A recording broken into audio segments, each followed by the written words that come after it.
Բարև ձեզ հարգելի հայրենակիցներ, ես Մարատ Հակոբյանն եմ Կիևից։ Այսօր Ուկրաինայի դեմ Ռուսաստանի լայնածավալ ագրեսիայի 1164-րդ օրն է։ Ուրբաթ է, նորից կարճ եթեր կներկայացնեմ մի քանի կարևոր թեմաներ եւ ռազմաճակատում տիրող իրավիճակի մասին։ Նախքան մեր եթերի հիմնական թեմաներին անցնելը, ուզում եմ նորից իմ խորին շնորհակալությունը հայտնել ձեզ ձեր լայքերի, մոտիվացնող մեկնաբանությունների եւ մեր եթերները սոցիալական ցանցերում տարածելու համար։ Շնորհակալ եմ ձեզ, մեծ աջակցություն եք ցուցաբերում։ Խնդրում եմ այսօր նույնպես չմոռանալ օգտվել YouTube-ի նշված գործիքներից, որպեսզի ավելի շատ մեր եթերը տարածվի, բավականին հետաքրքիր տեղեկատվություն ունենք։ Անցնենք առաջնագծի լուրերին։ Մարտերի թիվը կրկին ավելացել է։ Անցած 24 ժամվա ընթացքում ռազմաճակատում տեղի է ունեցել 199 ռազմական բախում։ Ուկրաինական ավիացիան, հրթիռային ուժերը եւ հրետանին հարվածել են 9 շրջանների, որտեղ կենտրոնացած էին ռուսները,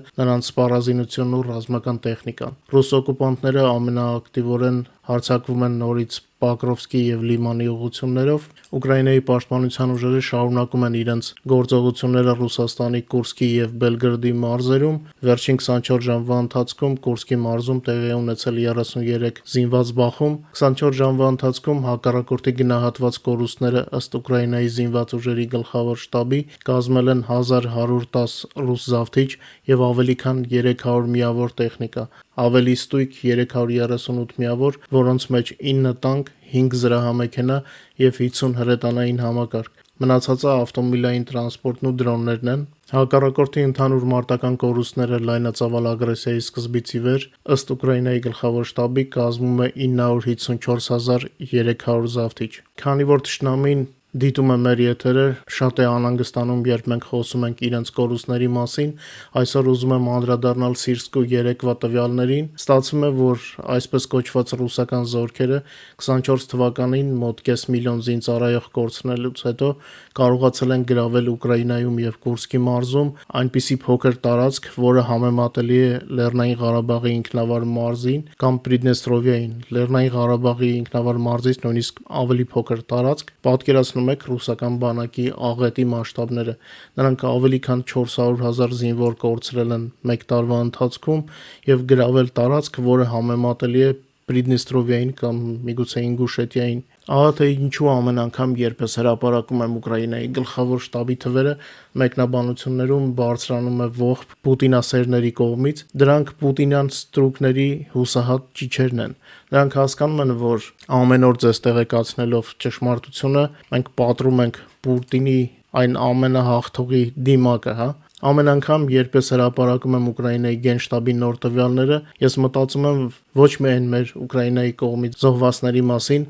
այլ նաև այն տղաների, որոնք զոհվեցին Արցախում։ Ես չեմ կասկածում, որ Արցախյան պատերազմը Պուտինի թույլատվությամբ էր կամ միգուցե դրդմամբ, եւ ինձ համար Պուտինյան Ռուսաստանը ամեն օր վճարում է թե Ուկրաինայի, թե հայ անմեղ արյան համար։ Այն վիշտը, որը Պուտինը պատճառեց թե Ուկրաինային, թե Հայաստանին, դեռ երկար կմնա մեր հիշողության մեջ, բայց նույնիսկ մարտի դաշտում Պուտինն ամեն օր վճարում է այն ամենի համար, ինչը արել է մեզ հետ։ Դրա համար այսօր խնդրում եմ ձեզ ավելի շատ հավանել եւ տարածել մեր հեռարձակումը, որպեսզի ավելի շատ մարդիկ իմանան Պուտինի խայտառակության մասին, որը դեռ շարունակվում է։ Ամեն ամիս նա Ուկրաինայի դեմ պատերազմի համար հավաքագրում է 15-ից 20,000 նոր, այսպես կոչված զինվորներ, այսինքն մտադիր է շարունակել կռվել, ինչը նշանակում է ավելի շատ կորուստներ կրել։ Նրանց համար, ովքեր չեն դիտել երեկվա հաղորդումը, հիշեցնեմ, որ Ուկրաինայի զինված ուժերի գլխավոր հրամանատար Ալեքսանդր Սիրսկին հայտնել է, որ Ուկրաինայի դեմ պատերազմում ռուսական բանակի կենթանի ուժի կորուստները 1 տարվա եւ 4 ամսվա ընթացքում կազմել են 591,950 մարդ։ Սա 1.5 անգամ ավելի է, քան 22 թվականի փետրվարից մինչև 23 թվականի դեկտեմբերը։ Եթե հանենք Ռուսաստանի կորուստները այս տարվա առաջին 4 ամիսների ընթացքում, ստանանք ավելի քան 400,000 թիվ։ Ահա թե որքան սեփական զորք է Պուտինը փուռը տվել Ինգուշետիայի կամ Մերձնեստրիայի տարածք զավթելու համար։ Վերադառնանք Գենշտաբի տվյալներին, ռուսական զորքերը գիշերը հարձակվել են Ուկրաինայի խաղաղ բնակավայրերի վրա 150 հարձակողական դրոններով։ Ուկրաինայի հոբ ուժերի աշխատանքի շնորհիվ 126 դրոններ չեն հասել իրենց նշանակետին։ Ռուսական հարձակման հետևանքով տուժեցին Դոնեցկի, Դնեպրոպետրովսկի մարզերը եւ Զապորոժյե քաղաքը։ Ամենաշատը տուժեց հենց Զապորոժեն, այնտեղ վիրավորվել է մեր եթերը պատրաստելու ժամանակ 31 խաղաղ բնակիչ, միգուցե մինչև հրապարակենք թիվը էլի ավելանա ցավոք սրտի։ Հարվածների հետևանքով քաղաքում տուժվել են բարձրահարկ շենքեր, ուսումնական հաստատություն եւ ենթակառուցվածքային օբյեկտ։ Ուկրաինական կողմի ռազմական աշխատանքի արդյունքները, ինչպես միշտ մենք մանրամասն ներկայացնում ենք մեր Telegram-յան ալիքում, QR կոդը ձեր էկրաններին է, ասեմ, որ հատկապես Ղրիմից եւ Բելգրադի մարզից հրաշալի ոգեշնչող կադրեր կան։ Ուկրաինան շարունակում է թիրախավորել Ռուսաստանի ռազմական մեքենայի առանցքային օբյեկտները, հարվածների կադրերը հավանաբար շատերը արդեն տեսել են մեր Telegram-ում։ Այս գիշեր հարձակման են ենթարկվել Ռուսաստանի մի շարք ռեգիոններ եւ օկուպացված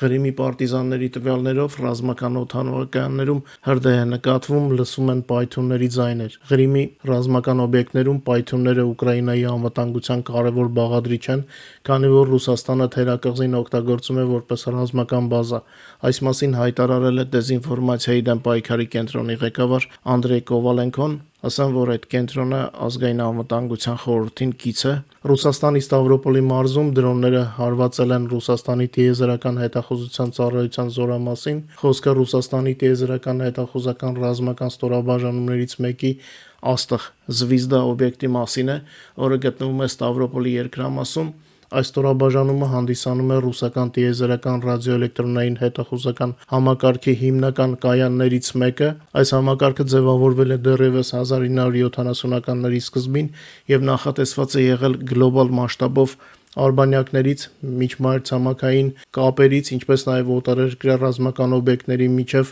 ազդանշանային փոխանակումներից ազդանշաններ որսալու համար։ Աստղ օբյեկտը փաստացի հանդիսանում է տիեզերական տեղեկատվության վերլուծության կենտրոն, որը պատկանում է Ռուսաստանի զինված ուժերի գլխավոր շտաբի գլխավոր հետախուզական վարչությանը։ Այն մասնագիտացած է ուղեծրից եկող ազդանշանների օտարերկրյա արբանյակային կապի համակարգերի, այդ թվում կոմերցիոն, էլեկտրոնային դիտարկման ոլորտում։ Այսօր Աստղ օբյեկտը ոչ միայն տեխնիկական հենակետ է,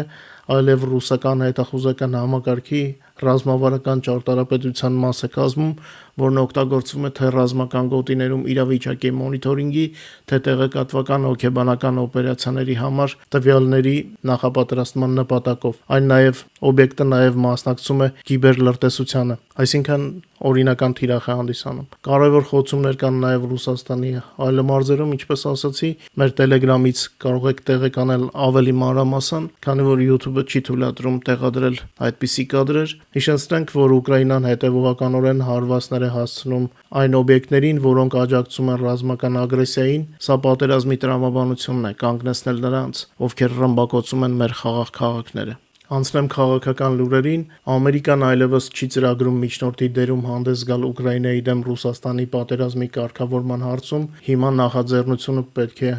անցնի Կիևին եւ Մոսկվային։ Այս մասին 5-շաբթի մայիսի 1-ին ճեպազրույցի ժամանակ հայտարարել է ԱՄՆ պետդեպարտամենտի խոսնակ Թեմի Բրյուսը։ Հետաքրքիր զարգացում է, այս թեմայով կփորձենք վաղ ամերիկանագետներից մանրամասներ ճշտել, թե ինչի հետ է կապված, այն որ Թրամփը ձախողել է իր կողմից սկսած միսիան այս հարցում գաղտնիք չէ, բայց հետաքրքիր է իմանալ ամերիկանագետների կարծիքը։ Վաղ կփորձենք հարցազրույց անել Ալեքսանդրա Ֆիլիպենկոյի հետ։ Թրամփը մայիսի 8-ը հայտարարեց երկրորդ համաշխարհային պատերազմում Միացյալ Նահանգների հաղթանակի օր։ Այսպիսով նա զրկեց Պուտինին երկրորդ համաշխարհային պատերազմում հաղթանակի մենաշնորհից։ Երկու լիդերների պայքար է։ Ամերիկայի նախագահ Դոնալդ Թրամփը հայտարարել է, որ մայիսի 8-ը պետք է լինի պաշտոնական հաղթանակի օր նվիրված երկրորդ համաշխարհային պատերազմի ավարտին, իսկ նոյեմբերի 11-ը հաղթանակի օր առաջին համաշխարհային պատերազմի կապակցությամբ։ Թրամփը այս հայտարարությունը արել է իր սոցիալական ցանցում,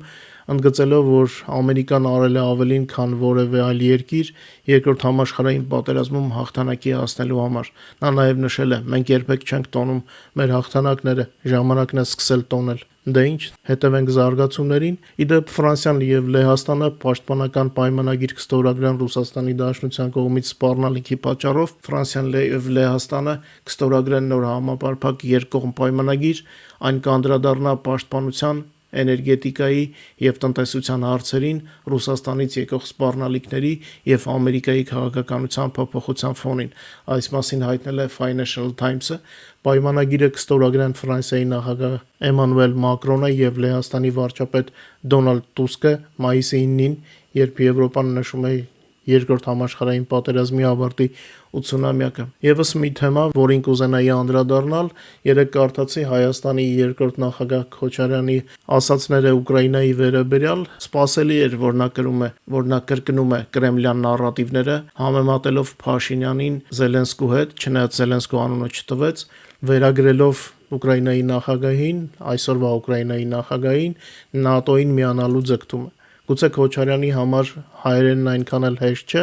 եւ նա չի կարող լսել եւ ճիշտ ընկալել իմ եթերները, բայց ոչինչ, մեկ անգամ եւս կասենք, թող փորձի ճիշտը հասկանալ։ Ուկրաինայի եվրոպական եւ ՆԱՏՕ-ին միանալու ուղին սահմանադրական դարձավ նախկին նախագահ Պորոշենկոյի նախագահության ընթացքում, իսկ ուկրաինացի ժողովուրդը պայքարում է իր եվրոպական ընտրության համար դեռ 2004 թվականից, եւ Եվրոպային անդամակցելու ցանկությունը եւ երկրի համար անվտանգություն ձեռք բերելու ցանկությունը, որը ենթադրում է ՆԱՏՕ-ին անդամակցել, նորմալ հասարակության նորմալ ցանկություն է, նորմալ դեմոկրատական երկրներում ոչ թե նախագահն է ժողովրդին թելադրում օրակարգը, այլ ժողովուրդն է իշխանություններին ասում, թե ինչը պետք անել։ Մոսկվայի եւ Քոչարյանի տրամաբանության համաձայն ուկրաինացիները չպետք է իրենք որոշումներ կայացնեին իրենց երկրի վերաբերյալ, այլ պետք է սպասեին, որ Մոսկվան իրենց ասի, թե ինչը պետք անել։ Բայց եթե սա նորմալ է Քոչարյանի համար, ապա ուկրաինական հասարակության համար դա նորմալ չէ։ Չեմ կարծում, թե Քոչարյանը այս մասին չգիտի, սա պարզապես հռետորաբանություն է։ Նրա խոսքերը ՆԱՏՕ-ի վերաբերյալ փորձ է օգտագործել Թրամփի այս հարցում թույլ կողմը։ Արդարության համար պետք է ասել, որ Բայդենն էլ ՆԱՏՕ-ի հարցում առանձնապես չէր փայլում, բայց այն փաստը, որ Ուկրաինան հիմա չի մտնում ՆԱՏՕ, դրանից Ռուսաստանը ավելի անվտանգ չի դառնում։ Ես նաև կցանկանայի նշել, թե որտեղ են սխալվում Պուտինն ու Քոչարյանը։ ՆԱՏՕ-ի հարցում Պուտինին զիջումներ անելով Թրամփը ոչինչ չի փոխել Ուկրաինայի համար։ Մեր երկիրը գործնականում իր անվտանգությունը պատերազմի պայմաններում կառուցում է ՆԱՏՕ-ի երկրների հետ համատեղ, ինչը նույնն է նաև նույն Պուտինի համար։ Ինչպես Ռուսաստանում են ասում, «Вам шашки или ехать»։ Մեր պատասխանն է «Нам ехать»։ Հիմա անունը կլինի ՆԱՏՕ, թե ՆԱՏՕ-ի երկրների հետ կառուցված նոր անվտանգություն, դա արդեն Պուտինի խնդիրն է, իսկ մեր համար դա անվտանգության կարևոր հարց է։ Թող Ուկրաինան ունենա անվտանգություն արևմտյան մոդելով եւ թող այն առայժմ չկոչվի ՆԱՏՕ։ Սա ոչինչ չի փոխի Մոսկվայի համար։ Մոսկվայի մոտ հարևանությամբ նույն արևմտյան երկրներն են, որոնցից այդքան վախենում էր Պուտինը։ Այնպես որ Թրամփի ՆԱՏՕ-ի զիջումը դա իր զիջումն է, ոչ թե Ուկրաինայի։ Իսկ Կրեմլին հավատացողները պետք է ականջներին օղանան։ Անարդար եւ ցեղասպան պատերազմ սկսելով Ուկրաինայի դեմ Ռուսաստանը իրեն դատապարտեց մշտական վտանգի, որովհետեւ ներման արժանի չէ։ Առնվազն մի 200 տարի իմ կարծիքով ոչ ոք չի մոռանա Պուտինի արածը, բայց կասկածում եմ, որ Ռուսաստանը ունի 200 տարվա ապագա, այսպիսի Ռուսաստանը, այսօրվա Ռուսաստանի մասին է խոսքը։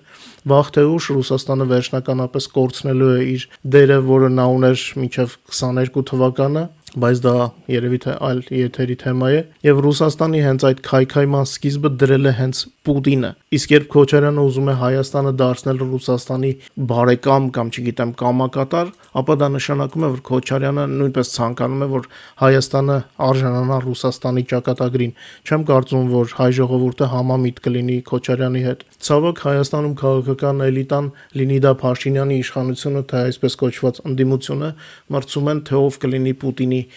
ամենահնազանդ կամակատարը, հա։